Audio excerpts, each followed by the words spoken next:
Welcome to Crypto World Educate, your go-to destination for the latest updates, news, and insights on the thrilling world of cryptocurrencies.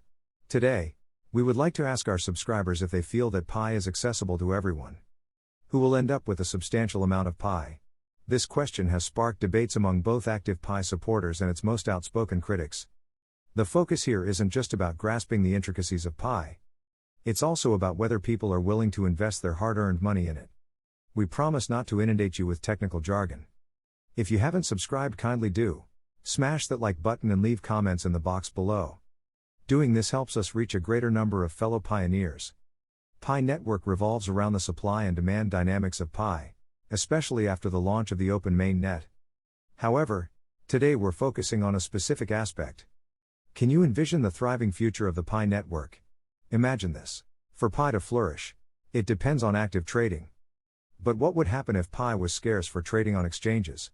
Could it put Pi at risk of stagnation without these exchanges? So here's the pivotal question. Is it essential for Pi to be tradable on exchanges?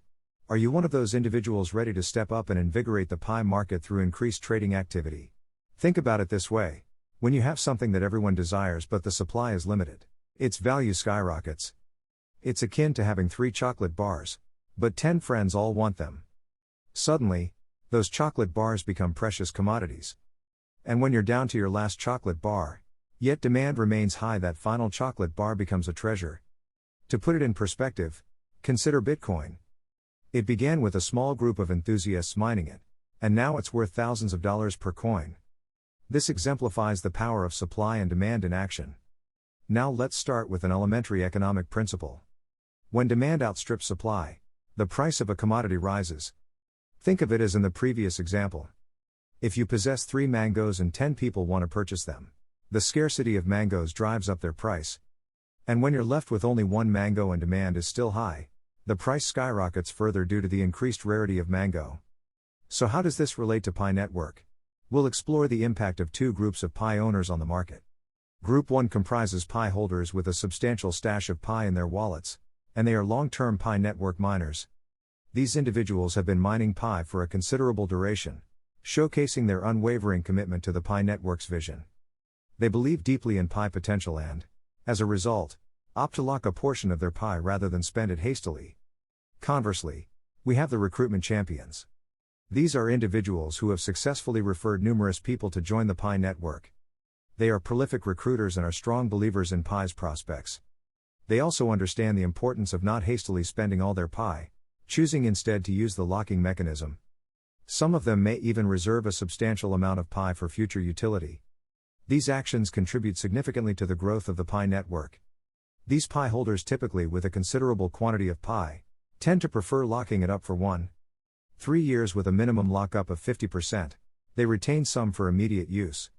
Now we move on to Group 2, comprising individuals who own an X amount of Pi coins. Like the first group, they are long-term miners but may have fewer Pi coins. Nevertheless, these individuals are devoted Pi Network participants. To catch up with others, they choose to lock their Pi for extended periods, often 1 to 3 years, with at least 50% in lockup. The third subgroup, the small Pi owners, may not opt to lock their Pi or lock only a small fraction, typically less than 25%. They often prefer shorter lockup periods. Their participation in the Pi Network may not be as extensive, primarily driven by financial gain, and may not have a comprehensive understanding of cryptocurrencies or the Pi Network. When we analyze the percentages, approximately 25% of individuals in each group lock up over 50% of their Pi for 1 to 3 years. This implies that roughly 75% of the total Pi supply is locked up in the initial stages. Consequently, the circulating Pi available on the market remains relatively low, which enhances its scarcity. This mechanism helps reduce the likelihood of a mass sell-off of Pi. Furthermore, it ensures there are buyers in the market, which is crucial for maintaining an active and thriving Pi marketplace. Can you envision the thriving future of the Pi Network? Well, I've been a part of the Pi mining community, and this detailed exploration of Pi Network supply and demand dynamics genuinely piqued my interest. Kudos to the Picor team for presenting these critical insights in such a comprehensive and understandable manner. Let's break it down. We began by discussing a fundamental economic principle that anyone venturing into the world of cryptocurrencies should grasp: supply and demand. The analogy with mangoes was a clever way to simplify the concept and relate it to the Pi network. Now let's delve into the two primary groups of Pi holders. Group 1, Pi holders with a substantial stash, also known as long-term miners. These are the early adopters, the true believers in Pi network's vision. Their long-term mining activities illustrate their dedication and hint at their strong faith in Pi's potential. The fact that they opt for locking some of their Pi instead of spending it all is a testament to their commitment. Then we have the recruitment champions. These individuals are the lifeblood of Pi network's growth. They've referred many others, which indicates their deep understanding of Pi's potential. They comprehend the value of holding onto their Pi for the long term, which is why they also choose the locking mechanism.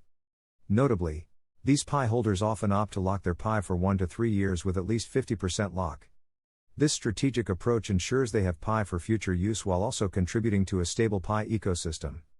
Next, Group 2, known as the ex-Pi owners, are long-term miners with fewer Pi coins. These individuals may not have amassed a significant stash, but their long-term commitment is evident. They understand the importance of catching up with the early miners and thus opt to lock at least 50% of their Pi for 1 to 3 years. The small Pi owners, a subgroup with a smaller Pi holding, also play a pivotal role in the Pi network ecosystem. While some may not choose to lock their Pi, those who do often opt for shorter lockup periods. We're excited to hear your success stories and insights, so share your thoughts in the comments below. Remember to like, share, and subscribe for more exciting tech and cryptocurrency content. And let's embark on this journey to unlock the full potential of cryptocurrency.